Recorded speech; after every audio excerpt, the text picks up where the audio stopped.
The recent release of Wolfenstein: The New Order got us thinking about the best first-person shooters across all systems. It's a difficult list to make, and there were a lot of titles we loved but left off the list. First, we excluded games that were primarily third-person shooters, like Gears of War, even if there was some ability to play in the first person. Some games were great, but not significantly better or more innovative than other titles. We still love you, Quake! Still other games, even incredibly popular ones, were excluded because they are extensions of other titles on the list. I mean, people died playing Counter-Strike, but we opted for its predecessor. So, without further ado, here's our list of the top 10 best first-person shooters. Halo. Is there a better shooter than Halo?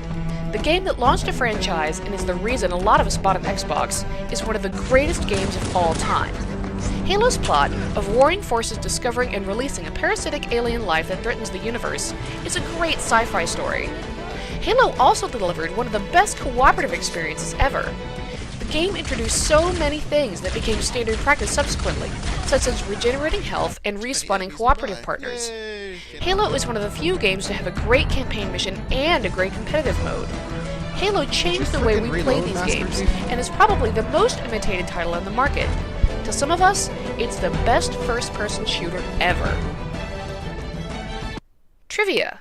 The ending of the game features a shot of Master Chief removing his helmet, however, his head is obscured from view.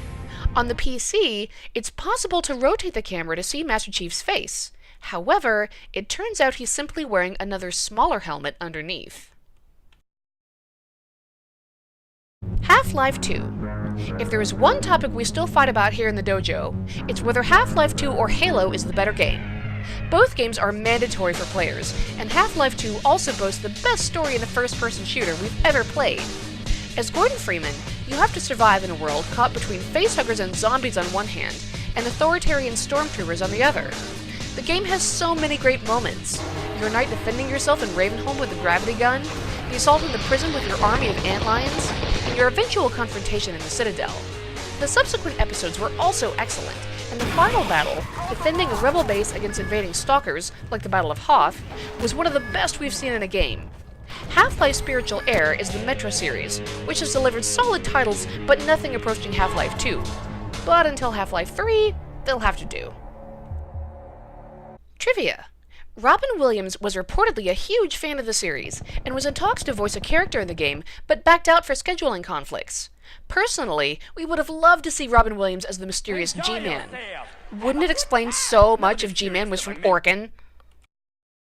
Bioshock. The demo for Bioshock was an early lesson in how powerful demos could be. Your character survives a plane crash and discovers a dilapidated underwater kingdom. You discover that firearms aren't enough under the sea, and begin to acquire plasmids, the closest thing to magic we've seen successfully incorporated into shooter games. Why shoot your enemies when you can freeze, incinerate, electrocute, or toss them? You can even hit them with a swarm of bees. The game's peak experiences, however, are when you attempt to rescue the plasmid-bearing little sisters, mysterious, creepy little girls, from their hulking protectors, the iconic Big Daddies. Each of these battles was a little bit different, but all were intense, as once you engage a Big Daddy, he comes at you with everything he's got.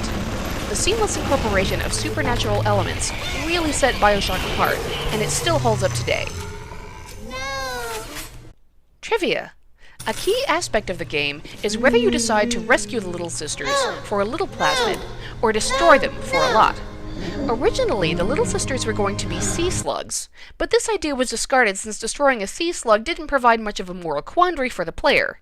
Designers also considered a crab or a crippled dog before opting for the small human girl. Goldeneye. Goldeneye, based on the James Bond movie, is a great game. As Bond, you play through missions based on the movie, though expanded in mostly successful ways. Sure, Goldeneye looks a little clunky today, those block-faced polygons look a bit dated, and some of the escort missions will cause your blood to boil.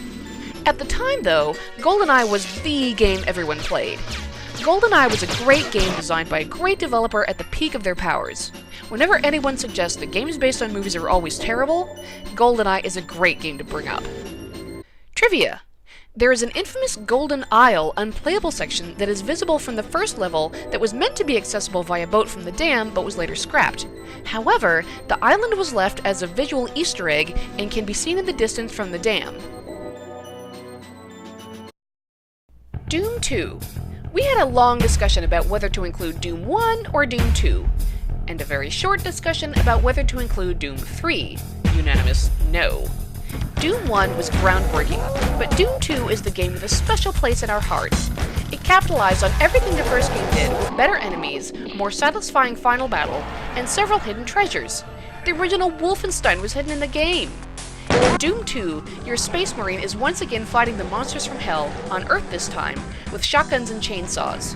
We'll still spend an afternoon playing Doom 2 with the Simpsons mod that turns all the monsters into Simpsons characters, spouting Simpsons quotations. It is enormously satisfying to attack a room full of Flanders with a machine gun. With its in-jokes and hidden bonuses, Doom 2 established the format of being a serious game that doesn't take itself too seriously. Trivia. The 2 bonus levels of the game reference 2 previous ID Software games, Wolfenstein 3D and Commander Keen. We also really enjoyed the Simpsons mod edition that incorporated Shaggy from Scooby-Doo into these levels. Borderlands 2. The Borderlands series are great games. You play as one of 4 characters seeking treasure on the mostly desert planet of Pandora, not to be mistaken for James Cameron's Pandora. Borderlands 2 has great graphics and gameplay, but the game's true innovation is its addictive loot system.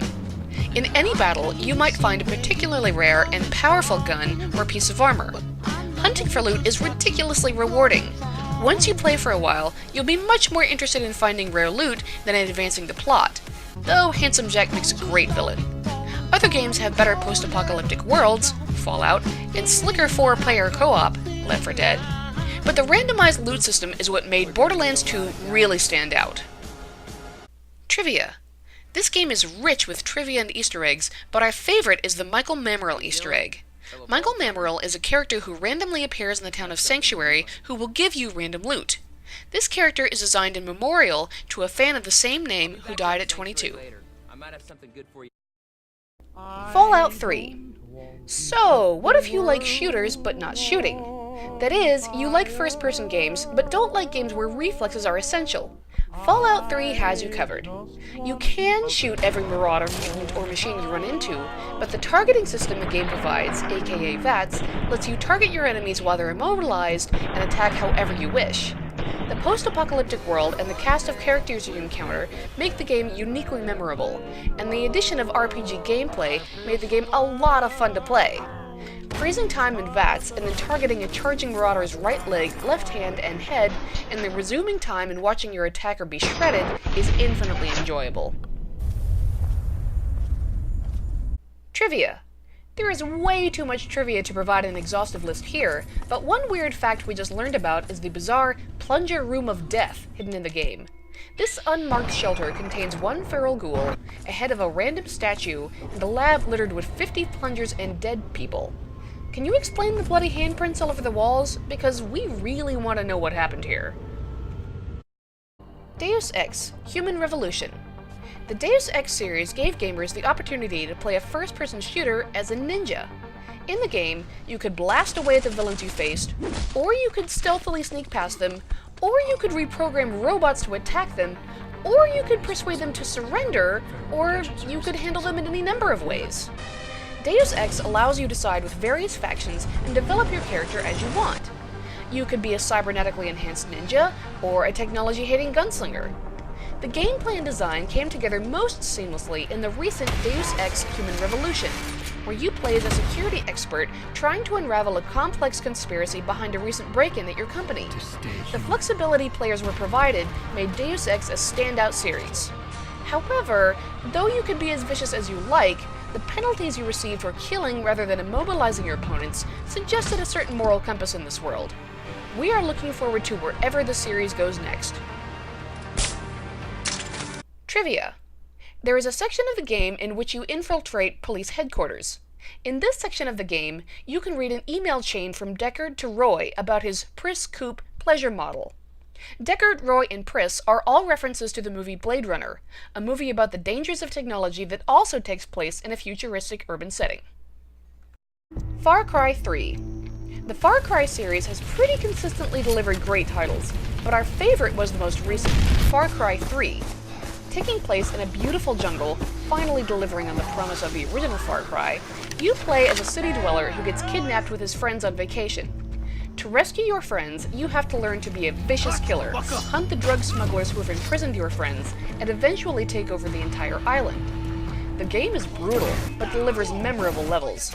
We all remember accidentally setting the marijuana fields on fire and the trippy experience that follows. Best of all, the programmers followed the game with the downloadable Far Cry Blood Dragon, an 80s worshipping parody of post-apocalyptic shooters that is probably the best downloadable title we've ever played. Well, the best since Red Dead Zombie Apocalypse, anyway. And save the world. Trivia.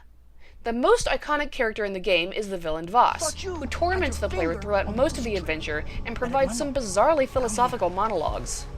Voss is voiced by Michael Mando, Vic on one of our favorite shows, Orphan Black.